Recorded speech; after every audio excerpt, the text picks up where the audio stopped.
তাদের কোন মোটিভ থেকে নিছে এটা আমাদের আসলে আশঙ্কা একটা যে তারা একটা নির্দিষ্ট গোষ্ঠীরই হচ্ছে যে তারা এখানে সুবিধা দেওয়ার চেষ্টা করছে।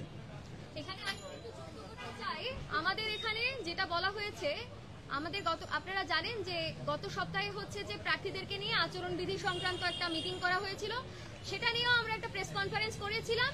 সেখানে আমরা যেমন পরীক্ষা সংক্রান্ত বিষয়গুলো কিভাবে করে হচ্ছে তারা শিডিউলিং করবেন সেগুলো নিয়ে বিবেচনার দাবি করেছিলাম। তার পাশাপাশি কিন্তু আমরা বলেছিলাম যে এই ক্যাম্পাসে সেনা মোতায়েনের যে সিদ্ধান্ত তারা গ্রহণ করেছে সেটার বিরুদ্ধে আমরা অবস্থান করছি। আপনারা জানেন যে এগুলো নিয়ে শুধু আমাদের প্যানেলই না, অন্য অনেক প্রার্থীরাই কিন্তু ক্যাম্পাসের 7টি প্রবেশপথে সেনাবাহিনীকে, আর্মিকে স্ট্রাইকিং পজিশনে রেখে নির্বাচন সংগঠিত করার যে আয়োজন সেটা বিরোধিতা করেছেন।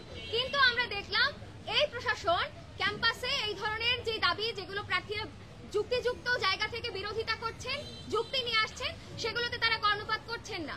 কিন্তু নির্বাচনের ঠিক আগের দিন তারা ঠিক 2 দিন আগে 7 তারিখ থেকে তার পরের দিন 10 তারিখ পর্যন্ত ক্যাম্পাসকে অফ করার ঘোষণা করেছেন।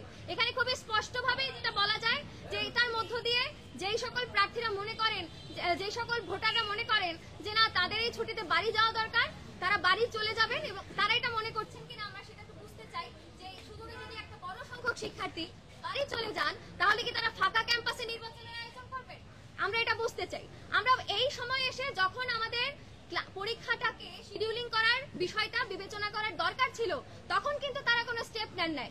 কিন্তু যখন আমরা অর্ধেক পরীক্ষা দিয়ে ফেলেছি, আমরা আমাদের পড়াশোনার জায়গাটা ঠিকই রেখেছি, এখন এসে তারা হঠাৎ করে ক্লাস এবং পরীক্ষা দুটোই যখন বন্ধ করার উদ্যোগ গ্রহণ করেছেন, তখন সেটা কোনো ভালো কথা নয়। তখন তারা একটা বিশেষ গোষ্ঠীকে এখানে সুবিধা করে দেওয়ার জন্যই এই আয়োজন করেছেন বলে আমরা মনে করি, এবং সেই বিশেষ গোষ্ঠীকে সেটা আমরা জানি। আর একটা বিষয় যেটা আমরা এখানে আবারও আপনাদের সামনে নিয়ে আসছি, যে গতকালকে যে শিবিরের সমর্থিত প্যানেল ঐক্যবদ্ধ শিক্ষার্থী জোট, সেখান থেকে তাদের মুক্তিযুদ্ধ ও গণতান্ত্রিক আন্দোলন বিষয়ক যে সম্পাদক ফাতিমা তাসলিম জুমা, তিনি এই বিশ্ববিদ্যালয়ে দাঁড়িয়ে এই বিশ্ববিদ্যালয়ের মাটিতে দাঁড়িয়ে বাংলাদেশের মুক্তিযুদ্ধে আদিবাসীদের যে ভূমিকা, সেই ভূমিকাকে যে প্রশ্নবিদ্ধ করেছেন, সেটা নিয়ে তৎক্ষণাৎ গতকালকে আদিবাসী শিক্ষার্থী সুরমি